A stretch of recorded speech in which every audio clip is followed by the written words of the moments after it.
Hey guys, it is Mike with Become the Night. Welcome back to another episode of Mike the Music Snob. This is going to be a little bit less formal. I guess the proper word is informal. One of the reasons why I chose the persona of the music snob was because of his honesty, my honesty. As I've said in other videos and live streams, it's kind of an exaggeration of myself. It's not really me, but it's like a really snarky asshole me. But I've always found that in the music industry, there's an extreme lack of honesty that it's really bothersome. Most of the people around me growing up told me my stuff was really, really good. And I thought so too, obviously, because I wrote it. And in hindsight, I mean, it wasn't terrible. It just was not well developed and other things. We'll get to that eventually. Even when I'd show it to other musicians too, they would be like, oh yeah, it's good, it's good, it's good. And I'm sure part of that has to do with the area that I was in at the time and some ignorance involved. But I'm positive that some of that too is just to not hurt my tender feelings. Really what they're trying to do is be polite. And the question I would ask is, why is there politeness in the music industry? Or more specifically, why would they withhold the truth in order to be polite? Well, first of all, it's better than being a dick. Back in the day, I'm not sure how much of a dick I was. I don't recall, at least musically speaking. I was definitely more of a dick in general. But just as a ground rule here for the rest of this video, don't be a dick. There's no need to be a dick. You can still be honest and not be a dick. The second reason why people in the music industry are overly polite to one another and basically stroke each other's egos is because they're afraid of being offensive. And this goes into another problem I see with a lot of the music industry is people who create songs and create music get overly attached to them. They get overly invested and look at it as an extension of them as a person. So by critiquing someone's art, you denigrate that person, which is false. To a degree, obviously, the product of someone's work is a reflection of how much work they put into it and who they are somewhat. But that doesn't mean that a person's good or bad just because they made something that wasn't that great or didn't appeal to that many people. Might mean that their skills need a little bit of honing or that they need to tailor back making music just for them and not for everyone else. But far and wide, if I critique someone's music, that doesn't necessarily mean that they're failed or failures or that they're terrible. I have harshly critiqued some of the most talented people in the music industry. I mean, like, my opinion means shit. I'm sure several of them could play fucking circles around me and outright me with one fucking guitar hand tied behind their back.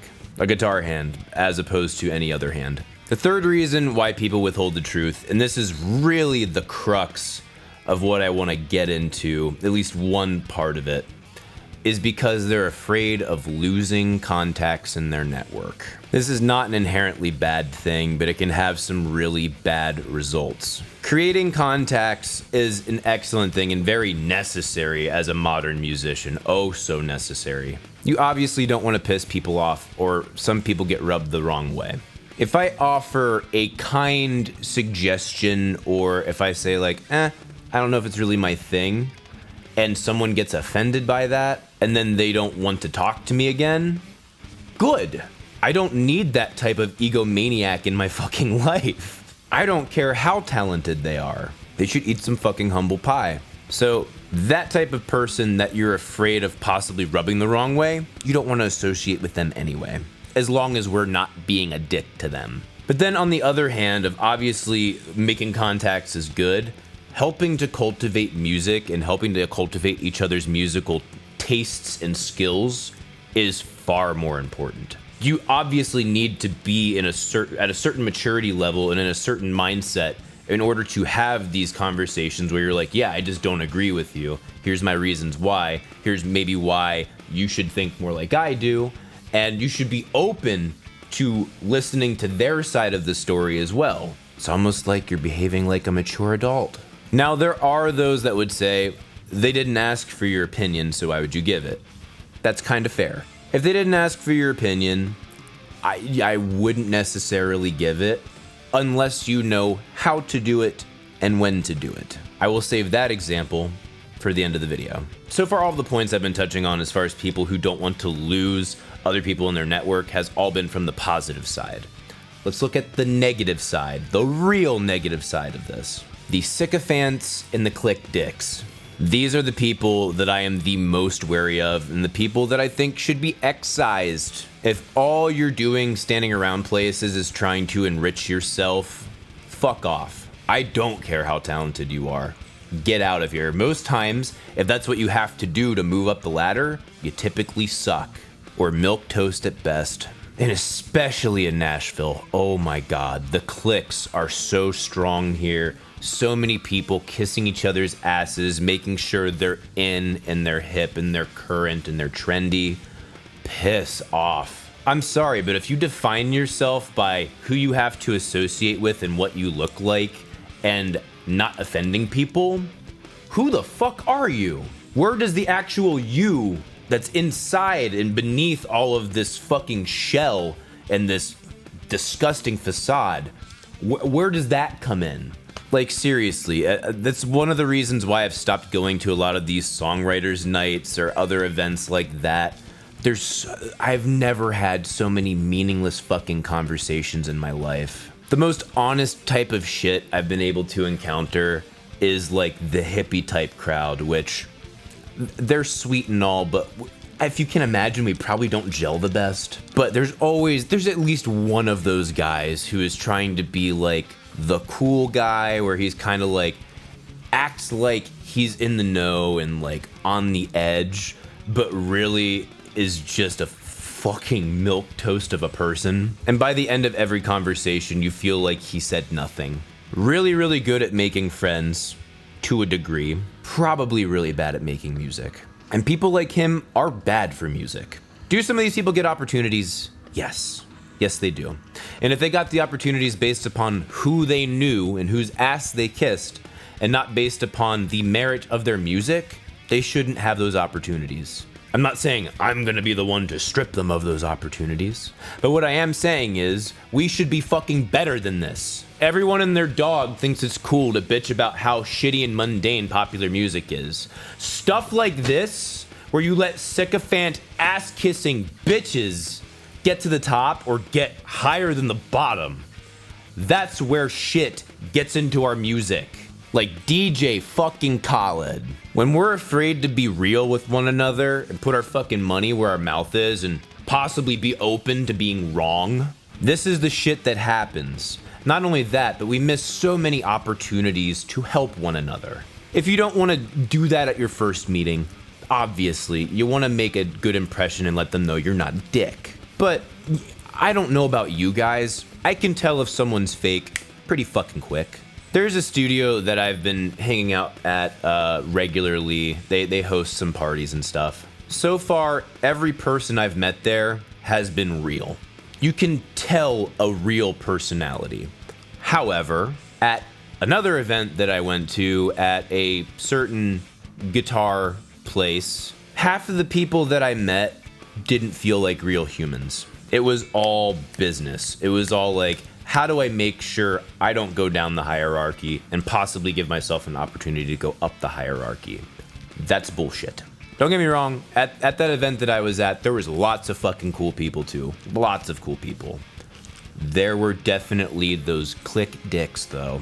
At some point, kissing ass gets music no further. As a matter of fact, it can bring it backwards. If you're going to say that advancing your own self-interests is more important than advancing music, stop playing fucking music. Don't call yourself a musician. Don't call yourself a songwriter. Don't call yourself a fucking lyricist for a kid's show. Exit. Get the fuck out of my music. There is a way that you can, on first meeting, having never spoken to the person before, offer constructive critique. An example. At that same studio I was telling you that I hung out at, I was there a couple weeks ago. They had a nice little get together. We were comparing a couple of different compressors. It was really fun. And these two kids are coming in, they're booting up their mix and they're running it through.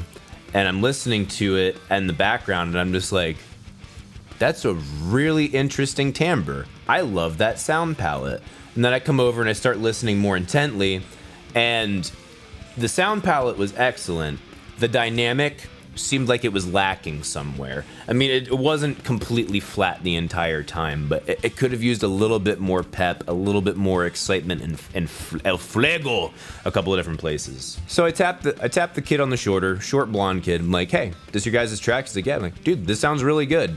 I feel like something's missing. And like, I more invested saying like, honestly, like I really believe this is really good because I fucking meant it. There were so many other tracks playing that night. For me to stop a conversation, go out of my way, and go talk to this kid at the console, that demonstrates that I actually give a shit. And I was like, I gave it a little bit of the SSF treatment. Like, I think there's some dynamic missing here. I'm not sure. If you added a little bit of this, like here and there, maybe like a pop melody over top of this, man, like you could really add some gusto to it. It'd be great. I feel like there's one layer missing, but what you have here is still really good. Making of something awesome. And this kid, he was like 20, I think he's probably like 20 or 19 or something, and he was going to Belmont. So he's still just a kid, and I think he's just happy someone came up and talked to him. But he really appreciated the feedback, a lot. And I shook his hand and introduced myself. And then he pointed to his brother who was at the console, who, while this kid was humble, his brother, a little bit of a pike up his ass. But he was still nice, and he still listened to what I had to say. And we walked away as friends. I was able to offer a critique. I was able to say, hey, you know how you could do this better? And they listened. And we like each other. Ta freaking da! What I really want to boil this down to, honesty equals respect. There are instances you can use honesty as a weapon to try and hurt someone. That's not what I'm talking about. If you're being open and honest with someone, that leaves you, as the person being honest, vulnerable. And that is a sign of respect to the person that you are giving the honesty to, meaning, I appreciate you as a human enough to be vulnerable to you, even if that may hurt you. Is there such thing as being too honest? Yes, obviously there's a such thing as being too honest. We can all agree upon that. But I'm pretty sure every fucking musician agrees that musicians could be a hell of a lot more honest with one another. If you are withholding the truth from someone, if you are lying to someone, that is a lack of respect and a lack of love. That's either saying, I don't respect you enough to let you know that I'm doing something evil, or I don't respect you enough to think that you are a person enough to accept the critique that I have for you. I don't think you're able to handle it. That's a bitch move. That's condescending. People call me fucking condescending. How condescending is that? You can't handle it. Or I need to make sure that my place in this hierarchy is established. Fuck off. At least one of us has the balls to put out who they really are. What really should be the takeaway here? Honesty is the opportunity for both parties to grow. Both for the person who is being honest because they have left themselves vulnerable, and if they're fucking honest with themselves and intellectually honest, they are willing to hear feedback on their opinions and maybe be like, you know what? Maybe I'm wrong. Maybe I'm the asshole.